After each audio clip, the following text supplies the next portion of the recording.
Hello everyone.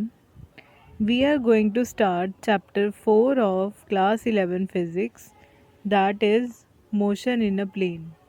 So motion in a plane क्या है? Motion in a plane होता क्या है plane होता है कि हम किसी मोशन को एक डायमेंशंस में स्टडी करते हैं, मोर देन वन डायमेंशंस में, तो उसे हम बोलते हैं प्लेन। तो आइए देखते हैं कि ये है क्या। We found that directional aspect of quantities like position, displacement, velocity and acceleration that are needed to be describe the motion of an object in one dimension. अगर हमें वन डायमेंशन में मोशन को या फिर डिस्प्लेसमेंट को या velocity को या एक्सेलरेशन को डिस्क्राइब करना है, मोशन को डिस्क्राइब करना है वन डायमेंशन में, तो हमें इन क्वांटिटीज़ की ज़रूरत पड़ती है। But in order to describe motion of an object in two dimensions, a plane, और three dimensions space, we need to use vectors to describe the above mention physical quantities. तो कहते कि अगर हमें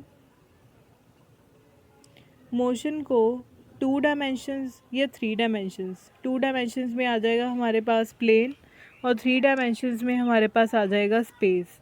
अगर इनमें हमें शो करना है, किसी मोशन को डिस्क्राइब करना है, फॉर एग्ज़ाम्पल अगर हमें एक रूम में अपना मोशन डिस्क्राइब करना है along x axis and y axis, तो और या फिर हमें स्पेस में किसी, सपोज़ एक बलून है, एक बलून को हमने फुलाया और छोड़ दिया, तो उसका स्पेस में जो मोशन है उसे डिस्क्राइब करना है, तो हमें चाहिए होते हैं वेक्टर्स। वेक्टर्स चाहिए होते हैं इन फिजिकल क्वांटिटीज़ को डिटरमाइन करने के लिए।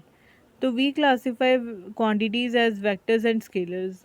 हम लोग क्वांटिटीज़ को स्केलर्स और वेक्टर्स में डिवाइड करते हैं। तो चलिए देखते हैं स्केलर क्वांटिटीज़ क्या है। Scalar quantities are quantities with magnitudes only. Scalar quantities वो क्वांटिटीज़ हैं जिनका सिर्फ मैग्नीट्यूड ही होता है। For example distance, speed, mass and temperature. Distance के साथ हमारे पास सिर्फ मैग्नीट्यूड ही है, कोई डायरेक्शन नहीं है ना। सिमिलरली स्पीड के साथ भी मीटर्स पर सेकंड में, और मास केजीज में, और टेम्परेचर केल्विन में, इन सब के साथ मैग्नीट्यूड ही जुड़ा, डायरेक्शन नहीं जुड़ी। A vector is a quantity that has both magnitude and direction. Vector quantity के मैग्नीट्यूड भी होता है और डायरेक्शन भी होती है। ये ओबे करता है ट्राइंगल लॉ ऑफ एडिशन और equivalently parallelogram law of addition.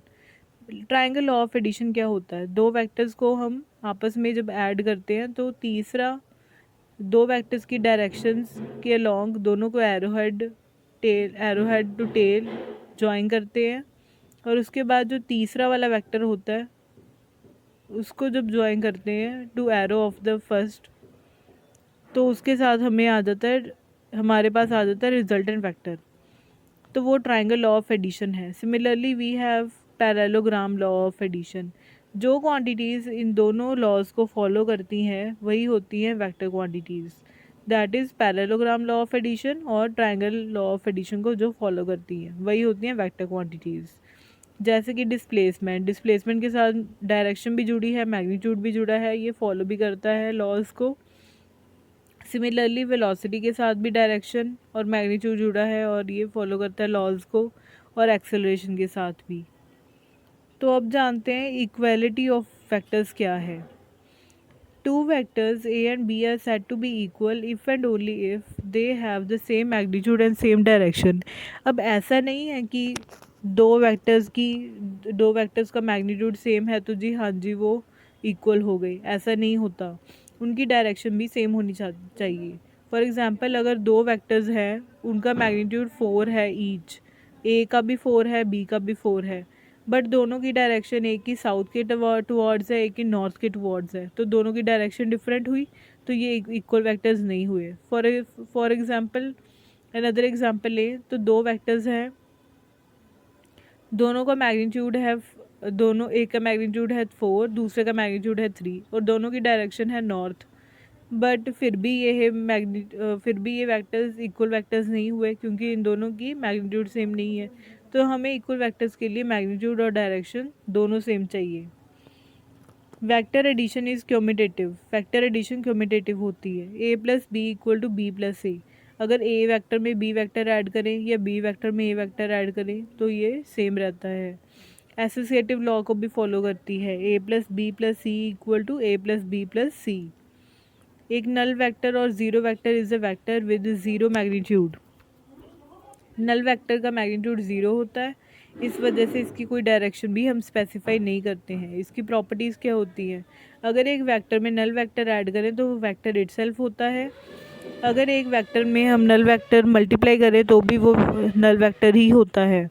A unit vector is a vector associated with a has magnitude 1।